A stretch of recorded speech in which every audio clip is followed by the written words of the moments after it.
నందిగామలో సామాజిక సాధికారత బస్సు యాత్ర ఎలా జరగనుంది? అసలు ఏ ఉద్దేశంతో చేయబడుతుంది సార్ ఇక్కడ? ఈ రాష్ట్ర ముఖ్యమంత్రి అయినటువంటి వైఎస్ జగన్మోహన్ రెడ్డి గారు అత్యంత ప్రతిష్టాత్మకంగా ప్రవేశపెట్టినటువంటి సామాజిక సాధికార బస్సు యాత్ర మా నందిగామ నియోజకవర్గంలో రావటం చాలా శుభ పరిమాణం.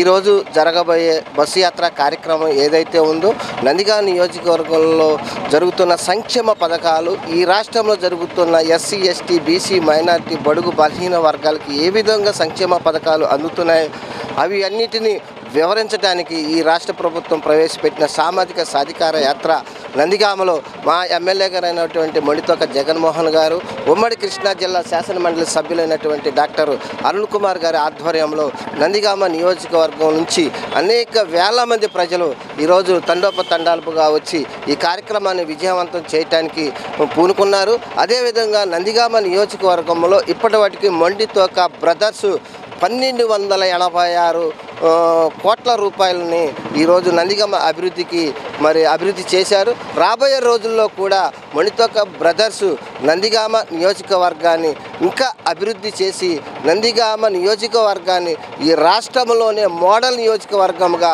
నవనందిగామ నిర్మాతలైనటువంటి మొండితోక బ్రదర్స్ తీసుకోవడానికి సిద్ధంగా ఉన్నారు. సరే, మళ్ళీ ఏమని చెప్తారు సార్? జగన్ గారి పరిపాలన ఎలా ఉందంటే ఏమంటారు?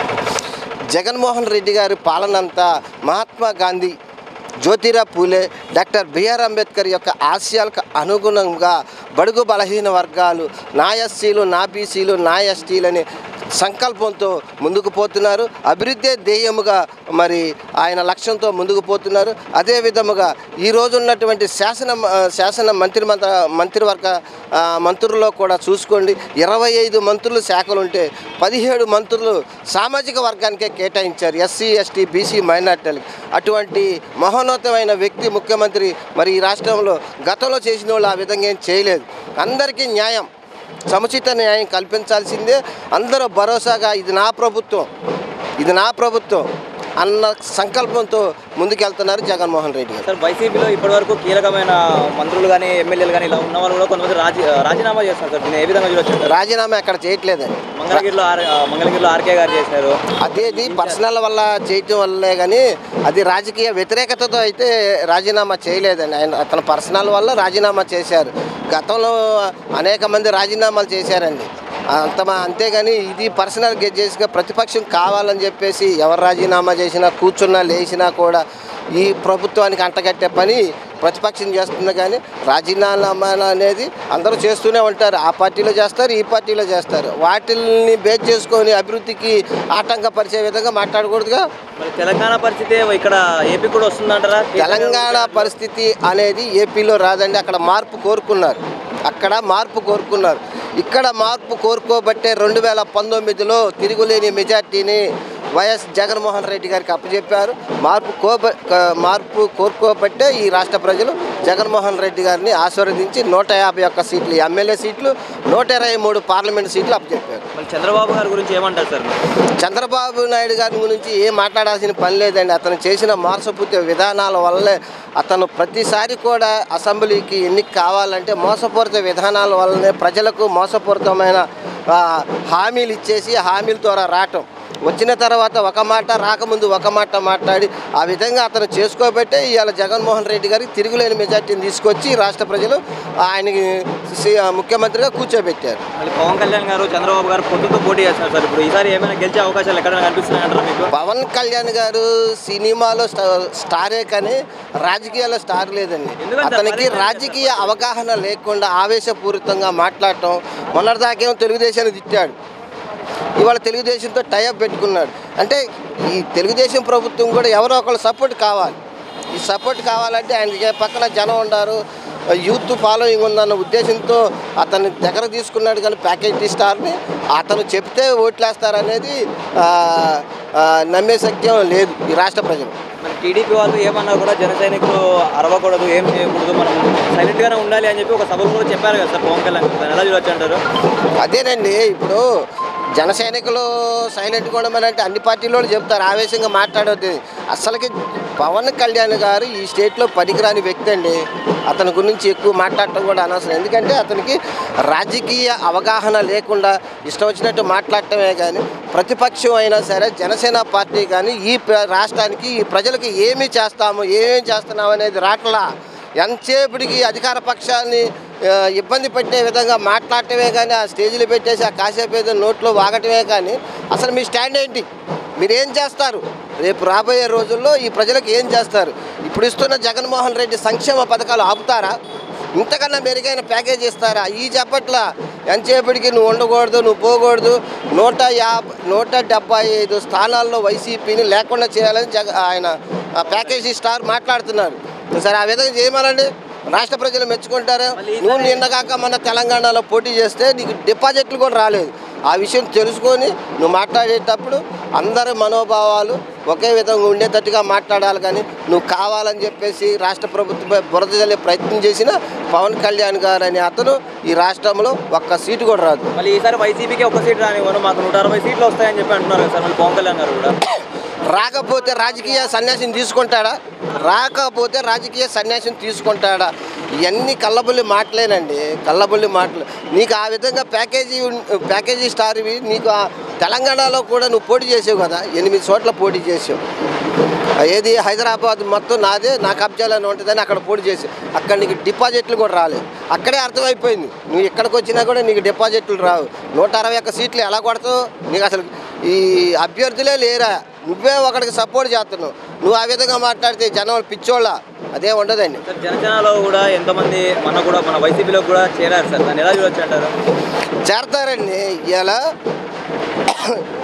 పవన్ కళ్యాణ్ వర్గం కులం ఏదైతే ఉందో అనకూడదు, కానీ కులం ఏదైతే ఉందో కాపుల్లోని కాంగ్రెస్ పార్టీ, ఆ తర్వాత వైసీపీ గవర్నమెంటే వాళ్ళని కాపాడింది. ముద్రగడ పద్మనాభం గారు టీడీపీ గవర్నమెంట్లో వాళ్ళ ఇంటికాడ నుంచి బయటికి రానియకుండా కొన్ని వందల పోలీసులను పెట్టి మానసికంగా క్షోభకు గురి చేశాడు. అక్కడ లేదేంది స్వేచ్ఛ? ఆయన పాలనలో ప్రజలకు స్వేచ్ఛ ఉండదండి, స్వేచ్ఛ ఉండదు. ఆయన చెప్పిందే వినాలి.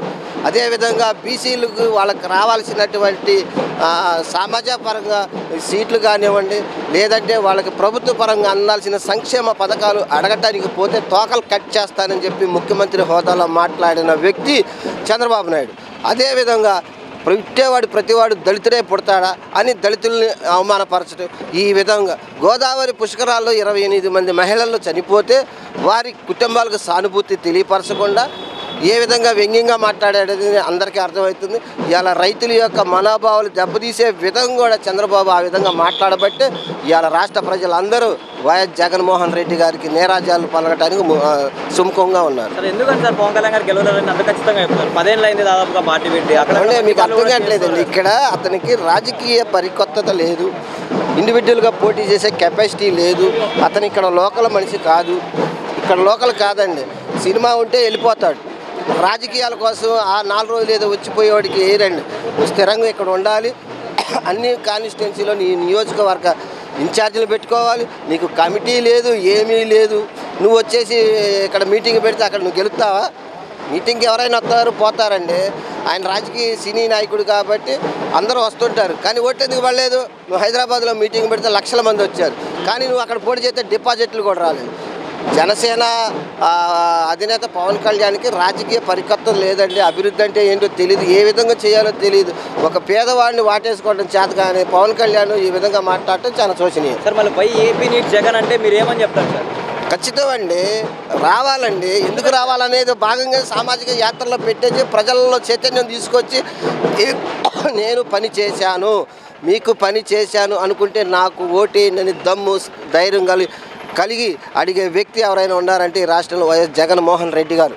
ఈ సామాజిక యాత్ర కూడా ఊరికే డబ్బులు వేస్ట్ అని చెప్పేసి ప్రతిపక్షాలు కూడా ఆరోపిస్తున్నాయి కదా. డబ్బులు ఎక్కడే? డబ్బులు ఎక్కడే? అందరూ స్వచ్ఛందంగా వస్తున్నారండి, స్వచ్ఛందంగా వస్తున్నారు. డబ్బులే లేవు దీనికి. సామాజిక యాత్రలో భాగంగా ఏంటంటే ప్రభుత్వ ప్రతినిధులు పంపిస్తుంది, వాళ్ళు సంక్షేమ పథకాలు చెబుతున్నారు. గత పాలనలో ఏ విధంగా సంక్షేమ పథకాలు జరిగాయి, ప్రజలకు ఏ విధంగా నష్టం జరిగింది, ఈ సంక్షేమ పథకాలు ఈ ప్రభుత్వంలో ఎన్ని సంక్షేమ పథకాలు జరిగాయి, ప్రజలు ఏ విధంగా అభివృద్ధి చెందారు, ఇంకా అభివృద్ధి చెందాలి, ఏమేమి పథకాలు కావాలనే ఉద్దేశంతో ఈరోజు సామాజిక సాధికార యాత్ర జరుగుతుంది. సార్, మళ్ళీ 2024లో ఏ ప్రభుత్వం గెలిస్తే ఇంకా ప్రజలకు మంచి జరుగుతుంది అనుకుంటున్నారు? 2024లో కూడా ఫ్యాన్ గుర్తే వస్తుందండి. ఏ నమ్మకం చెప్తున్నారు సార్? ప్రజల నమ్మకం అండి, మా నమ్మకం కాదు. ప్రజలు గుండెల్లో స్థిరస్థాయిగా నిలిచిపోయిన వ్యక్తి జగన్మోహన్ రెడ్డి గారు. ప్రజల్లో కూడా వ్యతిరేకత ఏర్పడింది జగన్ అని చెప్పి ప్రతిపక్షాలు కూడా ఆరోపిస్తున్నాయి కదా. ప్రతిపక్షాలు అంటూనే ఉంటాయండి, ఎంత పని చేసినా కూడా ప్రతిపక్షాలు ఆరోపించి వారి మాటలు నిజమైతే 23 సీట్లు ఎందుకు వస్తాయండి వాళ్ళకి? 3 పార్లమెంట్ సీట్లు ఎందుకు వస్తాయి? ఆయన అంత రాజకీయ నాయకులు అయ్యిండి, ప్రతిపక్షంలో అంత హోదా కలిగిన అతను అంత డిపాజిట్లు రాని స్థాయికి ఎందుకు వెళ్ళిపోతారు? ఒక్కసారి ఆలోచించుకోవాలి. అది మళ్ళీ చూసి ఒక ఛాన్స్ ఇద్దామని చెప్పి జగన్కి ఛాన్స్ ఇచ్చారు అని చెప్పి కూడా ప్రతిపక్షాలు అంటున్నాయి కదా. ఛాన్స్ కాదండి, గత తెలుగుదేశం ప్రభుత్వ హయాములో విసికి వేసారి రాష్ట్ర ప్రజలు ఆయన ఎన్నుకున్నారు. ఆయన చేసినటువంటి శుద్ధ వాగ్దానాలు. అతను 2019లో 648 హామీలు ఇచ్చాడు. ఏ ఒక్కటి ఇలా ఆన్లైన్లో చూద్దామంటే ఆ హామీలు మొత్తం డిలీట్ చేసి పారిపోయారు. కానీ వైఎస్ జగన్మోహన్ రెడ్డి గారు పాలనలో 198% పథకాలు అమలుపరిచారు. రాబోయే రోజుల్లో కూడా జగన్మోహన్ రెడ్డి గారిని మళ్ళీ ముఖ్యమంత్రి చేయడానికి ఈ రాష్ట్ర ప్రజలందరూ సిద్ధంగా ఉన్నారు. చంద్రబాబు నాయుడు గారు కానీ, వాటి పార్టీ నాయకులు కానీ, మరి ఏ ప్రతిపక్ష నాయకులైనా సరే ఎన్ని కొంటనక్క వేషాలు వేసుకొని ప్రజలను మభ్యపెట్టి మోసం చేసినా కూడా వాళ్ళకి డిపాజిట్లు కూడా రావాలన్న విషయం తెలుసుకుంటే మంచిది. ఉమ్మడి సమావేశం కూడా పెడుతున్నారు కదా సార్, మేనిఫెస్టో పెట్టారు. ఇప్పుడు టీడీపీ జనసేన వాళ్ళు కూడా ఈ పెట్టుకుంటారండి, మేనిఫెస్టోలు పెట్టుకుంటారు, అవి పెట్టుకుంటారు. ఎందుకంటే ఎన్నికల్లో పోటీ చేసేటప్పుడు ఏ పార్టీ అయినా సరే సమావేశాలు పెట్టుకుంటుంది. ఎలియన్స్ ఉన్నప్పుడు అందరు కూర్చుంటారు, నీ సీటు నాకు, ఆ సీటు నీకు అని చెప్పేసి అనుకుంటారు, తప్పులేదు. కానీ గెలిచే కెపాసిటీ ఉండాలిగా. వాళ్ళు కూడా గతంలో నుంచి పోటీ చేస్తూనే ఉన్నారు కాబట్టి వాళ్ళ నియోజకవర్గాల్లో వాళ్ళ అభ్యర్థులను నిలబెట్టుకుంటారు. ఆ అభ్యర్థులు మంచోళ్ళ చెడ్డోళ్ళని కేటాయించుకొని వాళ్ళకి సీట్లు కేటాయిస్తారు. కానీ గెలిచే దమ్ము ధైర్యం ఒక జగన్మోహన్ రెడ్డి గారు బలపరిచిన క్యాండిడేట్ల అభ్యర్థులకే ఉంటుంది.